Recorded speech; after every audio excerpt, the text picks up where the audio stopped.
무비스님, 금강경 이야기 제1법회가 열린 2년, 이와 같은 내용을 저는 들었습니다. 어느 날 부처님께서 사위국의 기수 급고도곤에서 1250명의 큰 스님들과 함께 계셨습니다. 그때 세존께서는 공양을 드실 때가 되었으므로 가사를 입으시고 바루를 들고 사위성에 들어가서 걸식을 하셨습니다. 그 성 안에서 차례대로 걸식하며 마치시고 본 곳으로 돌아오셨습니다. 공양을 마치신 뒤 가사와 바루를 거두시고 발을 씻으신 다음 자리를 펴고 앉으셨습니다. 서분정 종분 유통분. 이와 같이 내가 들으니 어느 날 부처님께서 이렇게 많은 대중들과 어느 곳에 계셨다. 이러한 이야기는 모든 불교 경전이 경전으로서 구색을 제대로 갖추기 위한 6가지 조건이다. 그 경전이 경전으로서의 역할, 부처님의 설법, 즉 부처님 말씀이란 것을 믿을 수 있도록 한다는 그런 뜻에서 이 경을 편찬한 사람이 내가 들었다. 이렇게 시작하는 것이다. 이 부분을 서분이라고 한다. 우리가 연설을 하더라도 서론 본론 결론이 있게 마련이다. 예를 들어서 서론을 생략하고 본론으로 들어가겠습니다 라고 말을 하면 서론을 생략하고라는 말이 서론이 되는 것이다. 그렇듯이 우리 인간이 하는 행동과 말에는 순서가 있다. 또한 건물을 짓는다고 할 때도 주춧돌을 놓고 기둥을 세우고 지붕을 엮는 것과 같은 순서가 있어야 될 것이다. 부처님께서 경전 한 권을 설하시는데도 유심히 살펴보면 이와 같이 서론 본론 결론이 다 들어있다. 불교에서는 서론을 서분, 본론을 정종분, 결론을 유통분이라고 한다. 금강경은 1분이 서분에 해당되고 2분부터 32분까지가 정종분에 해당되며 나머지가 유통분에 해당된다. 일단 서론만 잘 살펴보면 본론에서 어떤 이야기가 나올지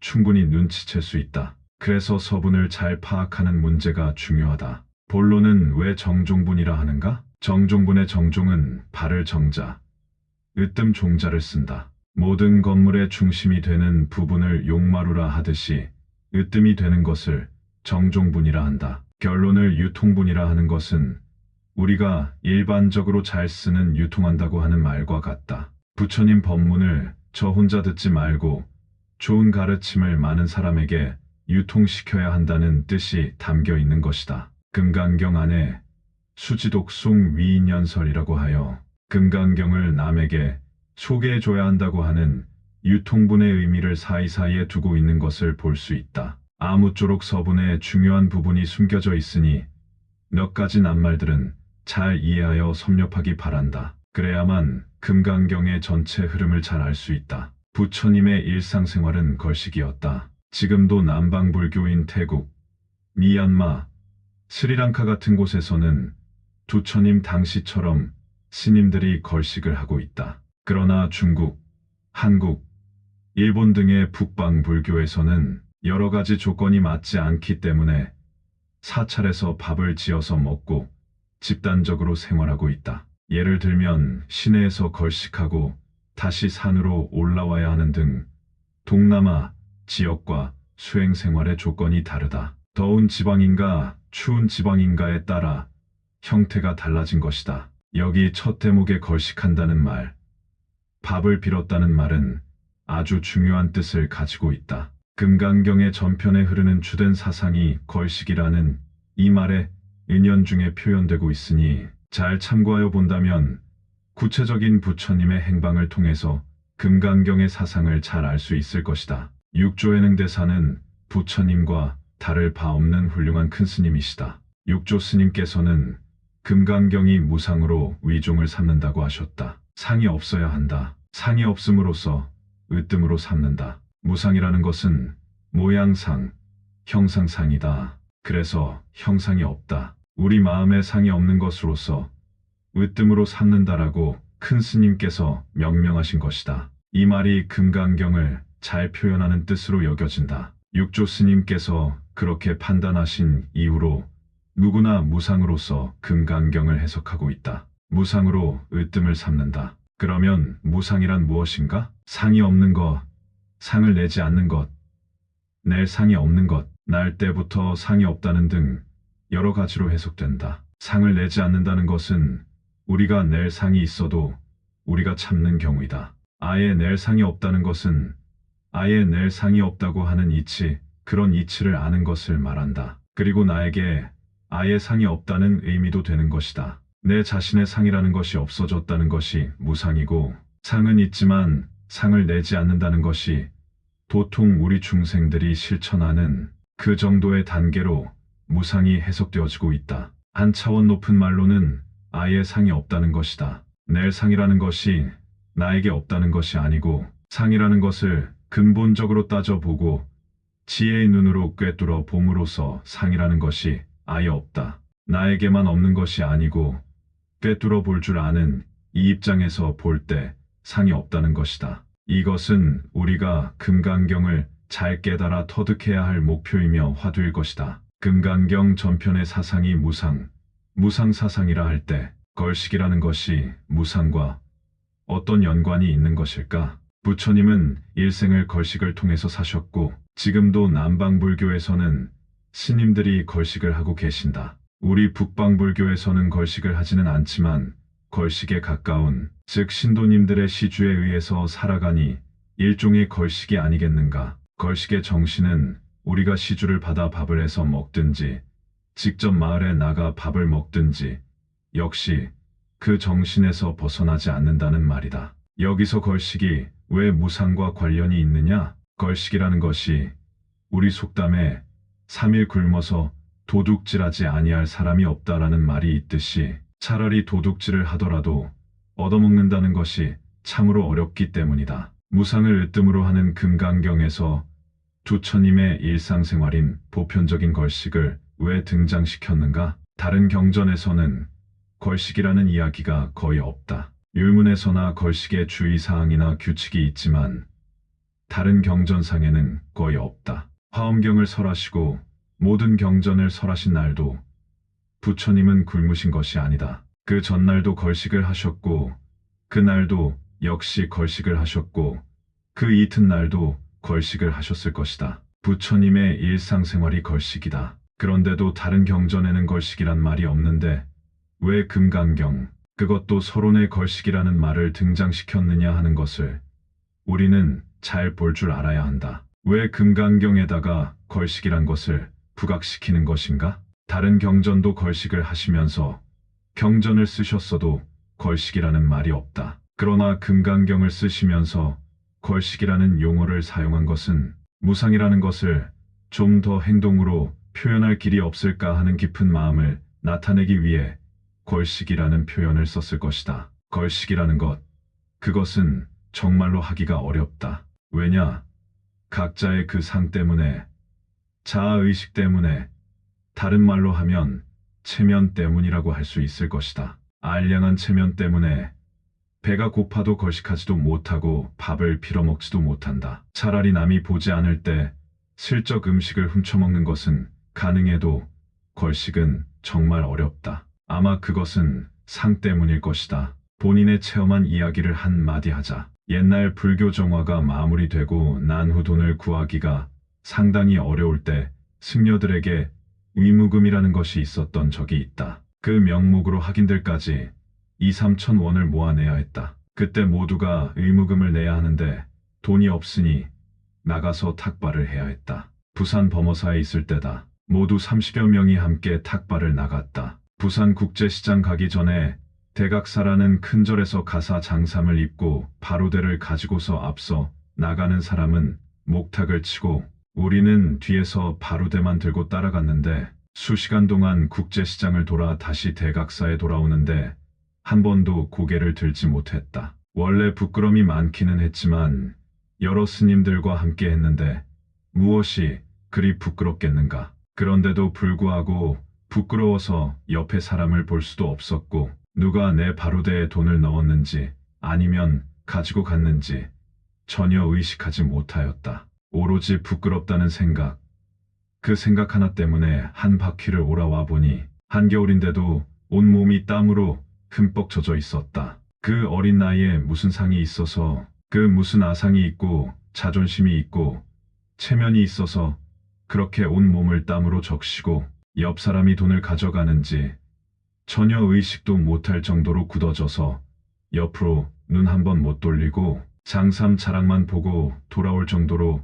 그렇게 내가 정신이 없었던 것인가. 어찌 그렇게 몸이 굳고 얼어붙어 버렸던가. 지금도 두고 생각을 하게 되고 금강경을 강의할 때마다 이 걸식 대목이 나오면 그 경험이 떠오른다. 정말 우리 인간들에게 있어서 어리거나 나이가 들거나 또 출신 성분이 어떻든 태자 출신이든 거지 출신이든 어떻든 간에 자기의 아상이라는 것, 자기 나름의 자아의식, 체면이라는 것이 너무나 강하구나. 아상 이것이야말로 인간의 가장 큰 문제구나 하는 것을 절실히 느끼고 떠올리게 된 것이다. 어린 마음에 여러 사람이 같이 가면서 다른 사람들 틈에 끼어 있으면 마음이 놓였을 텐데도 부끄러운 생각에 땀으로 온 몸을 적셨던 그런 경험이었던 것이다. 그만큼 상이 떨어지지 아니하니 진정한 걸식은 정말 하기 어렵다는 것을 느꼈다. 그렇게 부끄러워 가지고서야 무슨 걸식이며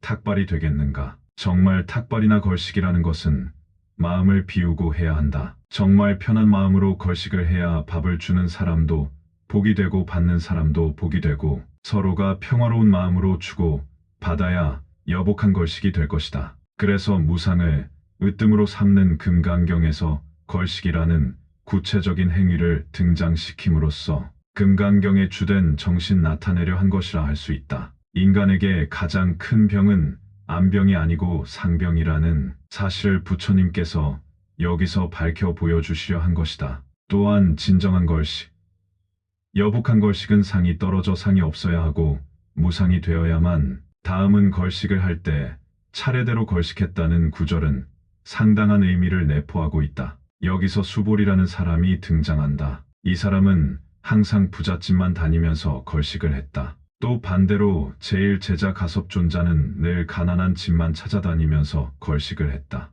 걸식을 진정으로 제대로 할 수 있다는 것을 말해주고 있는 것이다. 전부 자비심에서 그런 것이다. 왜냐?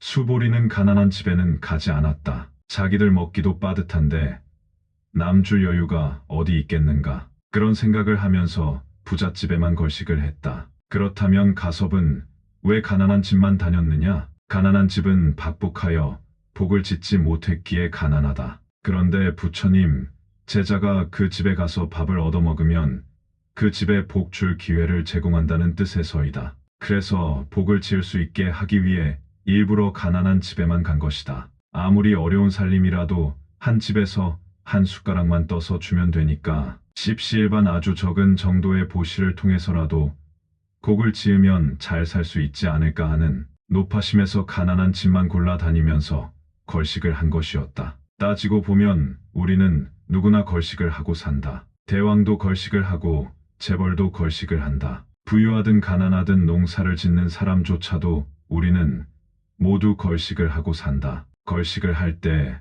항상 주는 사람이 있다. 내 것이라고 걸식이 아닌 것이 아니다. 그 누구도 이 세상에 올 때 모든 것을 가져오지는 않는다. 우리는 남의 것을 먹고 산다. 그래서 누구나 걸식을 하며 살고 있다는 말이다. 삶을 위한 걸식을 할 때 감사하는 마음이 생기고 걸식을 통해서 사람과 사람 사이에 한 숟가락의 밥을 주고 나눈다는 그 자체는 즐겁고 고마운 일이며 선업이 된다. 십시일반의 자비정신으로 우리는 걸식에 대한 깊은 인식과 사고를 가지고 항시 자기를 뒤돌아보는 삶을 살아야 할 것이다. 세족, 발을 씻다. 부처님이 하루에 발을 몇 번 씻는가? 왜 금강경에서 일상생활에 불과한 것을 안 써도 되는 이야기를 쓰는가? 다른 경전에는 쓰지 않으시면서 이렇게 생각해 본다. 상이라는 것이 발의 때라는 것이다. 그래서 씻었다.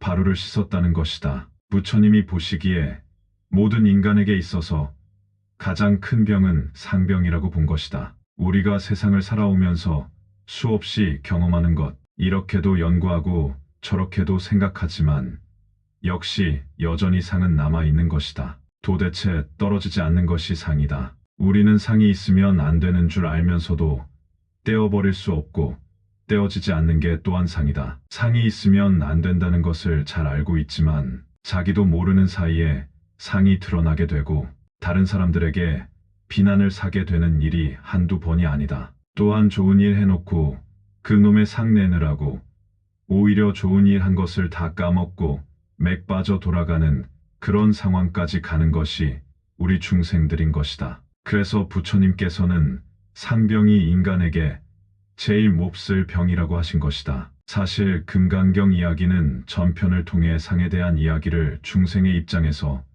부처님의 입장에서 지구 전체거나 가장 작은 먼지거나 어떤 부분을 막론하고 모든 부분을 일일이 나열하면서 경의 입장을 대비시켜 주고 있다. 우리에게 어떻게든 상병이 치료되도록 해주고 싶어 하신 것이 금강경의 가르침인 것이다. 그래서 세족이란 말은 상을 바랫대로 생각하고 씻었다는 것이다. 이 일을 하루에도 몇 번이나 하시는데도 상병을 치료하고자 하는 의미에서 금강경의 서두에다 등장시킨 것이다. 우리들은 삶이란 일상생활에서 수없이 많은 과오를 범한다. 알면서도 하고 모르면서도 한다. 무엇을 씻어내야 할까? 어떤 것이 자기의 본 모습일까? 상병이란 바랫대와 같은 것이구나. 빨리 씻어내야 한다는 그런 생각으로 살아가야 한다는 말씀일 것이다. 자리를 펴고 앉다. 금강경에서 또 중요한 게 있으니 서분의 마지막 구절인 자리를 펴고 앉으셨다는 말씀이다. 좌선이다. 치관타좌라고 해서 앉기만 제대로 하면 부처라 그랬다. 우리가 경전을 공부할 때는 그래도 좀 덜하다. 말도 듣고 글을 쫓아가며 해석을 짓기도 하니까 정신이 산란하지 않지만, 그런데 기도를 할 때나 좌선을 할 때는 그 숱한 망상이, 평소에는 몰랐던 그런 망상이 왜 그렇게 떠오르는지, 법당에서 관세음보살 하면서도 마음은 딴 곳에 실컷 놀다가 끝날 때쯤 들어오는 일이 허다하다. 자리를 펴고 앉는다. 몸도 마음도 그 자리에 앉을 수 있어야 그게 앉는 것이다. 그냥 몸만 있는 것이야 절구통이 최고지. 비가 오나 눈이 오나 앉아있는 절구통. 사람이 몸과 마음을 제대로 갖추고 앉아 있어야 한다. 몸만 있으면 시체요. 마음만 있으며 귀신이다. 그게 조화를 이루어서 산 사람이 제정신을 가지고 있을 때 그게 바로 제대로 된 좌선인 것이다. 두 조건을 아주 조화롭게 이루어 잘 앉아 있으면 정상이다. 기도도 마찬가지이다. 관세음보살 하면 오로지 관세음보살만 마음과 몸에 떠올려야지. 생각은 딴 곳에 갖다 놓고 몸과 입으로만 관세음보살 한다면 기도가 아닌 것이다. 물론 어려운 일이다. 하지만 그래서 여기서 자리를 펴고 앉으셨다라는 구절이 있는 것이며, 마지막 이 말은 좌선 삼매를 말하는 것이다. 걸식해서 무상을 깨닫고 세족해서 무상을 깨달아라. 그래도 안 되면 자리를 펴고 앉으라는 것이다. 몸과 마음이 앉아서 여지부동 여여부동한다면 부처님의 정신을 잘 깨달았다, 잘 수용했다고 볼 수 있는 것이다. 그래서 차례가 서분, 걸식,